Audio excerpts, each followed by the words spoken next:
This adventurous story begins by introducing two groups, Moldavia and Velek. In the 20th century, these two were considered the most powerful. Yet, a constant rivalry burned between them over who was the best, because it was obvious that such a great empire could not be ruled by two parties at once. The younger generations of both sides were taught from childhood to destroy their enemies. And so the battles continued until we are taken years ahead in time. By then, Moldavia had fallen under the rule of a cruel king, a warrior named Vlad.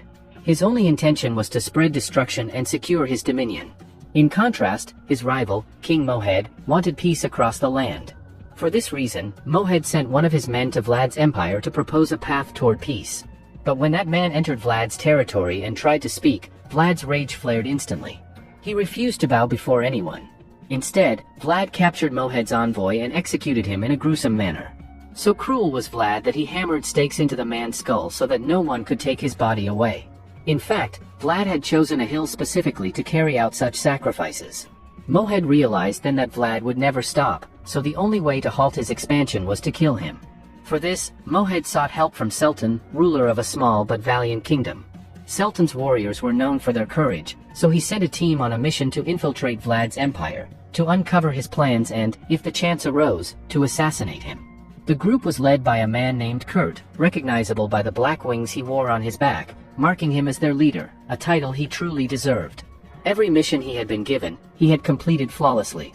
Now, he set out with his companions on a long journey, determined to bring Vlad's reign to an end. Meanwhile, we see Vlad visiting one of his men, Sim, in a massive laboratory where strange experiments were carried out. Sim had deep knowledge of biological sciences, and Vlad had tasked him with creating a powerful weapon. Vlad's plan was to develop a virus or plague that could devastate enemy kingdoms, spreading through infected rats. Sim himself had proposed the idea, but the project was still incomplete. He asked for more rats to continue the experiments, so Vlad ordered his soldiers to scour the land for them. The soldiers obeyed, but while gathering the rats, they also committed atrocities against the people, something Vlad was well aware of but chose to ignore. What he didn't realize was that such cruelty would one day push the people to the edge of rebellion. Elsewhere, in a dark cave, Sultan's soldiers rested, discussing how they would break into Vlad's territory. Their mission was dangerous, but every man there knew what was at stake. Among Sultan's team, there was a soldier named Asghar who stood outside, sensing something in the air. His mind drifted back to the death of his brother, who had been killed years ago in a brutal war, a loss that still haunted him and one he swore to avenge. Meanwhile, Kurt and the rest of his companions were making plans on how to enter the Romanian cities. Every territory would be guarded by Vlad's soldiers, meaning they would have to cut through the outer defenses before infiltrating deeper. Kurt's men were eager to prove their strength. They knew that if they accomplished the mission given by Sultan, they might earn high positions in the future. With this motivation, they crafted a foolproof plan and decided to follow it to the letter. On the other side, Vlad had a lover named Elizabeth. He confided in her about his plan to spread a deadly disease and take control over all kingdoms established by Mohed. Elizabeth was pleased, imagining herself as the princess of the unified realm, with Vlad as its sole protector. Back in the laboratory, the rats that Vlad had ordered were brought in. Sim was busy performing experiments, injecting them with diseases and plagues. All that remained was to wait for the results. Suddenly, Elizabeth arrived, calling Sim over to ask if the experiment was complete. She needed to relay updates to Vlad. Losing patience, she warned Sim that if this plan failed, he would be killed. This was the first time Vlad had placed such trust in someone. As they spoke, a young boy named Aaron happened to be nearby. He overheard the plan about using infected rats to launch a biological attack. Shocked, he immediately ran back to his village and told his father about the king's scheme. His father was just as alarmed, realizing the danger this posed to the entire kingdom. In the same village lived a beautiful woman named Elika, who cared for her elderly father. Soon, a group of Vlad's soldiers arrived, looting everyone's belongings and killing anyone who resisted. They stormed into Elika's home, where her father stepped forward to protect her. He even managed to push some soldiers away, but one attacked from behind and killed him. Elika was left in shock and grief, helpless to stop them. At that moment, Kurt and his companions arrived at the scene. They quickly noticed the chaos and surrounded Elika's home, cutting down Vlad's soldiers one by one. None of the enemy could stand against Kurt's team, whose training made each man the equal of 10 soldiers. After wiping out every attacker, Kurt and his men tried to comfort Elika, but she collapsed beside her father's lifeless body, weeping. The sight affected them deeply. Each of them had lost loved ones in past wars. Nearby, one of their members, Sukin, approached a crying infant whose mother had been killed in the raid. As he lifted the child, memories of his own past came rushing back, how soldiers had murdered his parents when he was young, leaving him alone in the world ever since.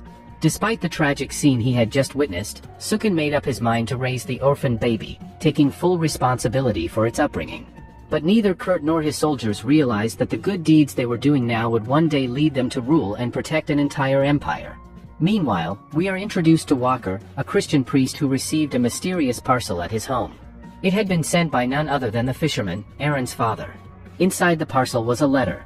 When Walker opened it, he found detailed information about Vlad's plan to create a biological weapon and unleash a virus across the kingdoms.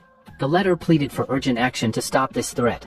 Back with Kurt's group, they were advancing through a remote, rugged area, accompanied by Elika, who was caring for the baby.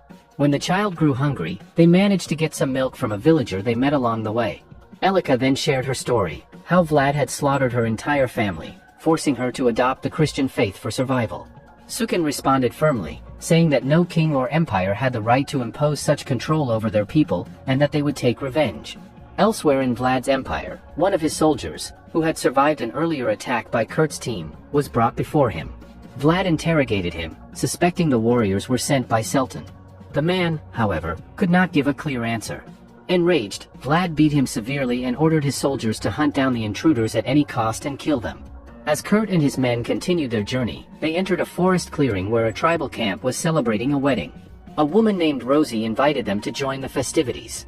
After their long travels, the group decided to accept, enjoying the food, drink, and lively atmosphere. Meanwhile, Walker secretly infiltrated Sim's laboratory to keep watch. Inside, Sim was working on various experiments, his ultimate goal to create the plague that Vlad demanded. Sim even extracted worms from the bodies of dead humans and fed them to the rats, hoping this would infect them. Walker observed everything carefully from his hiding spot. Back at the forest camp, Kurt's team relaxed while Sukin took special care of the baby. Sitting together, they discussed how Vlad's cruelty was growing unchecked, destroying countless families. The men agreed that Vlad had to be stopped, no matter the cost. After spending a pleasant night at the camp, they decided to continue their journey the next morning. However, they chose not to take Elika with them. The road ahead was too dangerous, and they didn't want her to get hurt. Elika decided to remain with Rosie and her tribe. Askar also entrusted the baby to them so she would be cared for. Taking her along would only make her a vulnerable target in such perilous times. Elika asked them all to take care of themselves before parting ways. Kurt then knelt beside the orphan child, speaking softly. He told her that even if things began badly, everything could still turn out right in the end. After saying their goodbyes, Kurt and his men set off once again on their mission. Meanwhile, in another kingdom, a soldier came to Vlad with a message from his own king. Their ruler wished to ally with Vlad's empire, knowing they could not survive a battle against Mohed's forces. They were prepared to surrender their lands to Vlad. But Vlad rejected the offer outright. His first target, he declared, was Mohed, and he would not turn his gaze to any other realm until Mohed's kingdom was under his control. Vlad didn't merely want to unite the kingdoms under his rule, he wanted to instill such fear that no one would dare oppose him in the future. He even commanded the soldier to kiss his hand, humiliating the other king by treating him as beneath him. Back in the forest, Kurt's soldiers rested for a while. Some spoke quietly about what lay ahead, feeling this was the toughest mission they had ever faced. Mubara, one of the men, remarked that after all the bloodshed they had caused, it was likely that the soldiers of light would now be hunting them down, and whatever consequences came, they would have to face them. Another soldier, Cuman, sat in deep meditation.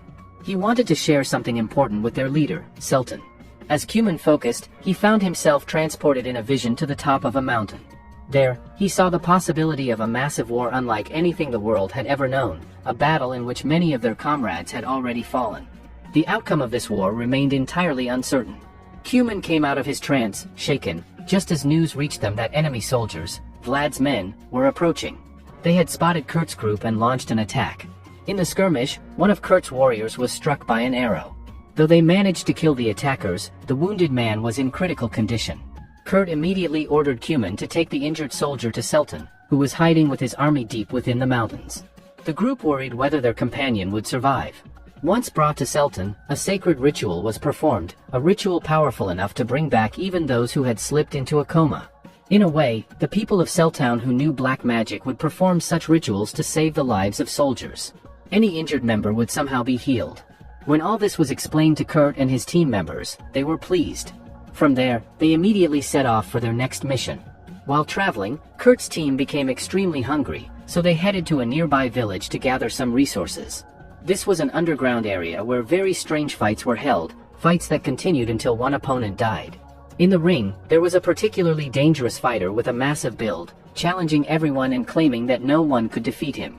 The crowd cheered for him wildly. Kurt's team quietly sat down to eat, caring only about filling their stomachs before resuming their journey. But Sun, who was a bit short-tempered, got angry when he heard that no one had ever beaten that fighter. While the rest of the members stayed calm, Sayakan stepped forward to challenge the massive fighter. The audience erupted in cheers as the two clashed. At first, everyone was only talking about the big fighter, but once Sayakan began to display his skills, the fighter started taking heavy damage. Sun beat him so badly that he could barely stand. By the end, Sun had broken both his arms and legs. The fighter, who had never been defeated before, was brought down within minutes. This showed just how powerful Sayakan and the rest of the team were. Meanwhile, Kurt and the others simply kept eating, focused on keeping up their strength for the journey ahead. As they traveled on, they reached a waterway. When Kurt checked the water, it seemed a bit foul, as if someone had deliberately contaminated it. Edsees, one of their teammates, went to drink from another path. Just as he was drinking, a man appeared behind him, watching him. Edsees caught the man, but soon more soldiers from the Blad army arrived. They managed to knock Edsees unconscious and take him captive. When Kurt and the team realized Edsees was missing, they began searching everywhere. The poor man had been kidnapped by Blad soldiers, but his sword was left behind. Seeing it, they immediately knew something had gone wrong and vowed to find him at any cost. Following the hoofprints left by Blad's horses, Kurt and his men reached a village, the main headquarters of Blad, where a young man named Aaron lived. Aaron and the others were surprised to see Kurt's team there, wondering what business they had in the area. The truth was, Kurt's team had come to meet a prince named Viker, a very close friend of Kurt. Viker also had important information to share, which is why he had called them there.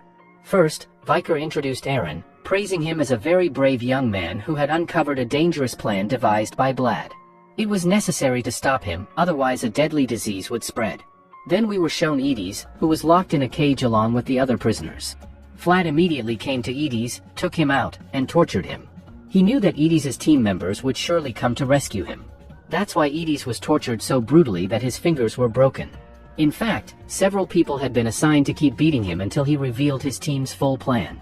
At night, all the members were gathered, with Viker also present, who said that Vlad had a foolproof plan. He wanted to spread a disease carried by rats, which could kill many people without even deploying military force. But no one knew the exact solution to stop it. Viker also revealed that a strange healer named Sim was working on it and was almost close to succeeding in his experiments. They had to stop him before that happened. Kurt also mentioned that along with killing Vlad, they must save a companion, Edis, who was in their enemy's custody. Everyone shared their information so they could form a plan to attack Vlad. By morning, Kurt's team was ready to execute their mission. Kurt praised a young boy named Aaron for showing bravery despite his age and helping them so much. As a token, Kurt gave Aaron his Blackwing badge, saying that when Aaron grew up, he could return it and officially join their team. Aaron was overjoyed, and together they all set out toward Vlad's palace. Meanwhile, Vlad was shown leading his massive army toward the kingdom of Moment. He knew that only Moment was left strong enough to face him, and once Moment was dead, the whole kingdom would fall under his control. At the same time, Viker infiltrated the laboratory where experiments with disease-carrying rats were taking place. Secretly, he planted explosives all around and burned the place down.